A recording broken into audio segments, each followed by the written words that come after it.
સુરેન્દ્રનગર જિલ્લાની સૌથી મોટી સમસ્યા છે જિલ્લા પંચાયતની ઇમારતે જર્જરિત થઈ વિભાગોને અલગ અલગ જગ્યાએ સ્થળાંતર કર્યા, પરંતુ હવે જિલ્લાની જનતામાં ભારે રોષ છે।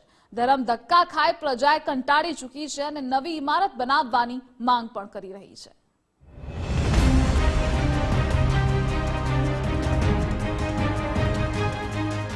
સુરેન્દ્રનગર જિલ્લા પંચાયતની ઓફિસના આ દાદરાને જુઓ, અલગ અલગ શબ્દો લખ્યા છે।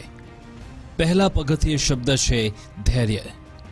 जिला पंचायते आज शब्द ने एटलो चरितार्थ कर्यो कि जिल्लानी जनता त्राहिमाम पुकारी उठी है। 3 वर्षथी त्राहिमाम छे जनता। जर्जरित इमारतनुं क्यारे थशे नवनिर्माण? धर्म धक्काथी क्यारे मळशे मुक्ति? छेल्ला 3 वर्षथी सुरेन्द्रनगर जिल्लानी जनता धर्म धक्का खाई कंटाळी गई है। जिला पंचायतनी ऑफिस जर्जरित हती। 12 થી વધુ વિભાગ અલગ અલગ જગ્યામાં સ્થળાંતર થયા અને ત્યારથી જ જિલ્લાના લોકો સુરેન્દ્રનગર કચેરી પહોંચે ત્યારે ઓફિસ તેમને બંધ મળે છે। સરકારશ્રીને અમે નમ્ર વિનંતી કરીએ છીએ, કચેરી આવીને શરૂ કરે। અમારે ક્યાં ધક્કા ખાવા? હવે ક્યાં કચેરી છે અમને કાંઈ ખબર નથી। અમારું કાર્ડ ક્યારે રિન્યુ થશે?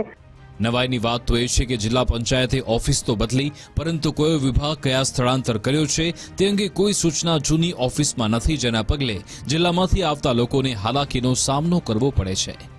બિલ્ડિંગ જર્જરિત હાલતમાં હોવાથી તમામ શાખાઓને જુદા જુદા સ્થળોએ ફેરવવામાં આવે છે। બાંધકામ શાખા હાજરામાં સ્કૂલમાં લઈ ગયેલા છે, ખેતીવાડી સિંચાઈ વિભાગ બહુમાળીમાં લઈ ગયા છે, શિક્ષણ વિભાગ બીઆરસી ભવનમાં લઈ ગયા છે, આરોગ્ય વિભાગ ગાંધી હોસ્પિટલમાં લઈ ગયા છે। એટલે આમ જોવા જઈએ તો સુરેન્દ્રનગર શહેરની 8 દિશાઓમાં જુદી જુદી શાખાઓ આ લોકોએ વેચી દીધી છે।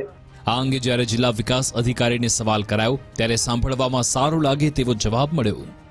કલેક્ટરશ્રી તરફથી આપણને જગ્યા પણ ફાળવી દીધેલી છે અને આપણું જે આરએનબી વિભાગ છે એના ડિઝાઇન સર્કલમાં એ 3ની જે કોમન ડિઝાઇન હોય એ ડિઝાઇન માટે આપણે મૂકેલી છે અને ખૂબ જ ઝડપથી એ ડિઝાઇન એની આપણને ફાઇનલ થઈને મળી જશે, એટલે આપણે ટેન્ડર પ્રક્રિયા સત્વરે શરૂ કરી દેવામાં આવશે। જિલ્લાની જનતામાં રોષ છે અને આ રોષ ક્યારે શાંત થશે?